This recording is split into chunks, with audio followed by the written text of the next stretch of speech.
Target with PS Parihar channel में आपका स्वागत है। सुबह की इस वीडियो में ऐसी सूचनाएं होती हैं जो विभिन्न समाचार पत्रों पर छाई हुई होती हैं और विद्यार्थियों के लिए आवश्यक होती हैं। तो आइए शुरू करते हैं और देख लेते हैं कि आज के समाचार पत्रों में विद्यार्थी जीवन से संबंधित कौन कौन सी सूचना। आगे बढ़ने से पहले एक सूचना उन विद्यार्थियों के लिए जो विद्यार्थी बिहार डीएलएड एंट्रेंस एग्जाम की तैयारी कर रहे हैं। वे सभी अभ्यर्थी चक्षु प्रकाशन की इस बेस्ट बुक को ले सकते हैं, जिसे आप लोग यहाँ पर देख रहे हैं। 3000 से ज्यादा इसमें बहुविकल्पी प्रश्न है और इसी पुस्तक में आपको 2 सॉल्व पेपर भी मिल जाएंगे।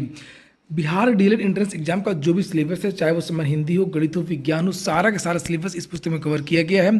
सभी कापी किताबों की दुकानों में चक्षु प्रकाशन की ये बेस्ट बुक आपको मिल जाएगी। और अगर आप लोग ऑनलाइन मंगवाना चाहते हैं तो उसकी लिंक मैंने डिस्क्रिप्शन बॉक्स में दे दी है, वहां पर जाकर के आप लोग ऑनलाइन भी मंगवा सकते हैं। बिहार डीएलएड की स्टडी गाइड भी आती है जो अभी आप लोग देख रहे थे, और बिहार डीएलएड का प्रैक्टिस सेट भी आता है चक्षु प्रकाशन का।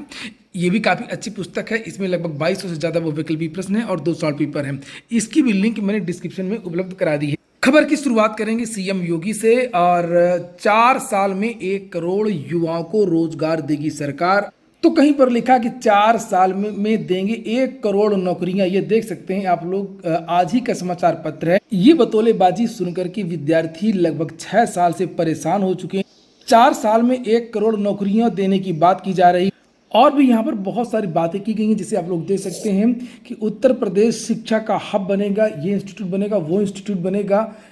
और सीएम योगी से जुड़ी एक और सूचना है कि 496 को नियुक्ति पत्र देंगे सीएम योगी। और यहाँ पर लिखा है कि मिशन रोजगार के तहत आयोजित किया जाएगा ये प्रोग्राम। और नीचे लिखा है कि लोक सेवा आयोग की परीक्षाओं में सफल अभ्यर्थियों को नियुक्ति पत्र दिए जाएंगे। इसके साथ ही मुख्यमंत्री योगी ई अधियाचन पोर्टल का भी शुभारंभ करेंगे। इस कार्यक्रम में दोनों डिप्टी सीएम और कई मंत्री अधिकारी उपस्थित रहेंगे। बताया जा रहा है कि ई अधियाचन से ऑनलाइन अधियाचन जल्दी आ जाएगा और उससे भर्तियों में तेजी आएगी। तो भर्तियों में तेजी आएगी, 1 करोड़ नौकरियां और बड़ी बड़ी बातें। और जो अधियाचन आ चुके हैं आखिरकार उन पर भर्ती क्यों नहीं आ रही है।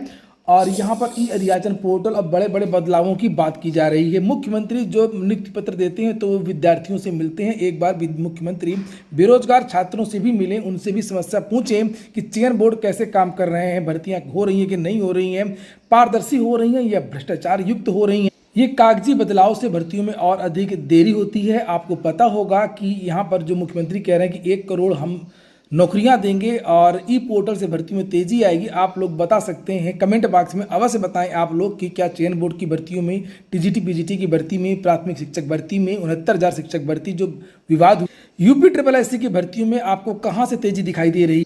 एक बार इसकी समीक्षा की जानी चाहिए कि नहीं की जानी चाहिए कि आखिरकार उत्तर प्रदेश में भर्तियां क्यों रुकी हुई हैं। उच्चतर की जो असिस्टेंट प्रोफेसर की भर्ती है, नया शिक्षा सेवा चयन आयोग है, उस पर क्या हो रहा है, क्यों उस पर समय वेस्ट किया। और शायद यही कारण है कि यहाँ पर प्रयागराज में इस तरीके की बहुत सारी सूचनाएं आ रही हैं। ये आज ही का समाचार पत्र है जिसमें लिखा हुआ प्रतियोगी छात्र ने फांसी लगा करके जान दे दी है। अगली सूचना है, आरक्षण कोटा 3 से बढ़कर के 4% हुआ। प्रदेश सरकार ने अब उच्चतर न्यायिक सेवा के निःशक्त अधिकारियों के लिए आरक्षण कोटा 3% से बढ़ाकर के 4% कर दिया है। नियुक्ति विभाग के इस प्रस्ताव को कैबिनेट बाई सर्कुलेशन मंजूर कराया गया। और इसके लिए उच्चतर न्यायिक सेवा नियमावली 1975 में उक्त संशोधन किया जा रहा है। कर्मचारियों के लिए यह नई व्यवस्था कैबिनेट से मंजूर कराई जा चुकी है। बतौलेबाजी में केवल उत्तर प्रदेश के ही अधिकारी और प्रतिनिधि नहीं है, यहाँ का बिहार का भी यही हाल है। बिहार में भी ये आज ही समाचार पत्र है बिहार का, जिसमें लिखा हुआ है कि माध्यमिक व इंटर में शिक्षक भर्ती इसी वर्ष। और ये लगातार कई बार किया इस तरह की घोषणाएं की जा रही हैं। और अभी हाल ही में 2-3 दिन पहले विधानसभा में बात कही गई थी कि लगभग 1 लाख पदों पर शिक्षक भर्ती होगी।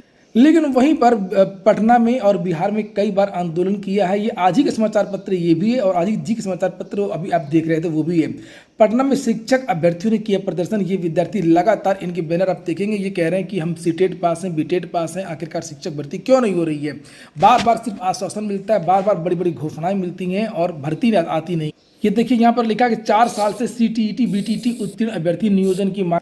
और कई बार आंदोलन कर चुके हैं, कई बार ये विद्यार्थी लाठी खा चुके हैं, कई बार ये विद्यार्थी गिरफ्तार भी हो चुके हैं। आप लोग वीडियो को लाइक अवश्य करते हैं, शेयर भी कर दिया। आज के समाचार पत्रों में अगली सूचना नई भर्ती को लेकर के है। सीआरपीएफ में नई भर्ती निकली है। आज के समाचार पत्र में दी है विज्ञापन, इसका काफी दिन पहले निकला था, इसके बारे में मैंने जानकारी भी दी थी।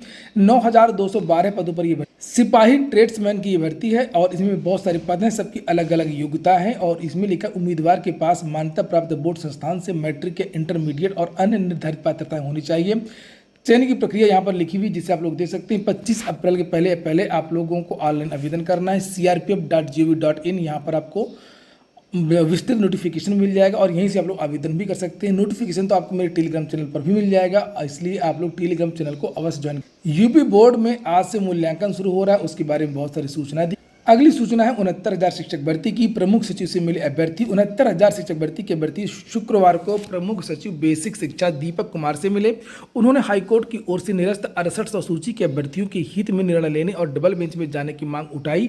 अभ्यर्थियों ने कहा कि वे चयनित अभ्यर्थी हैं और उनके साथ अन्याय न होने पाए। अभ्यर्थियों के मुताबिक प्रमुख सचिव ने आश्वस्त किया है कि अहित नहीं होने दिया जाएगा। मामले को न्याय विभाग से दिखवाया जा रहा है। तो अभी सरकार इस पर विचार कर रही है, मंथन कर रही है। हालांकि सरकार ने अभी तक स्पष्ट तौर पर डबल बेंच में जाने के लिए नहीं कहा है और लगता भी नहीं है कि सरकार डबल बेंच में जाए। विद्यार्थी ही डबल बेंच में जाएंगे, चाहे वो SC ST OBC के विद्यार्थी हों या वो चयनित अभ्यर्थी जाएंगे लास्ट में जिनको बाहर किया जाएगा। और तो समाचार पत्रों में ज़्यादातर ये जो बिजली विभाग की हड़ताल है उसके बारे में जानकारी दी गई है। बहुत सारे लाज विद्यार्थी परेशान, चाहे वो लखनऊ हो चाहे वो प्रयागराज हो। और अगली सूचना LT ग्रेड शिक्षक भर्ती की है। खुलेंगे 85 नए स्कूल, शिक्षकों के 1315 पद बढ़ेंगे LT में। हालांकि पुराना अधिसूचना आ चुका है, वो एक दूसरी बात है। और 1 अप्रैल से शुरू हो रहे शैक्षणिक सत्र 2023-24 में 85 नए राजकीय स्कूल खुलेंगे और इन स्कूलों में शिक्षकों के पद सृजित करने के लिए अपर निदेशक राजकीय के गुप्ता ने शासन को प्रस्ताव भेजा है। मुख्यमंत्री की घोषणा के अंतर्गत 53 राजकीय inter college, 1 Pandit Deendayal model inter college और प्रधानमंत्री जन विकास कार्यक्रम के तहत निर्मित 18 राजकीय इंटर कॉलेज और 13 राजकीय स्कूल खोले जा रहे हैं, हाई स्कूल खोले जा रहे हैं। जब तक शिक्षक भर्ती नहीं होती है तब तक दूसरे स्कूलों से शिक्षकों को संबद्ध करके कक्षाएं संचालित की जाएंगी। जहां से संबद्ध करने की बात की जा रही है, संबद्ध करने की, वहां पर खुद ही शिक्षक नहीं है। विद्यालय खोलने से क्या होगा, एक शिक्षक 2 विद्यालय में पढ़ाएगा और जब किसी भी विद्यालय में, जो पुराने विद्यालय वहाँ भी शिक्षक नहीं है, तब किस तरीके से होगा।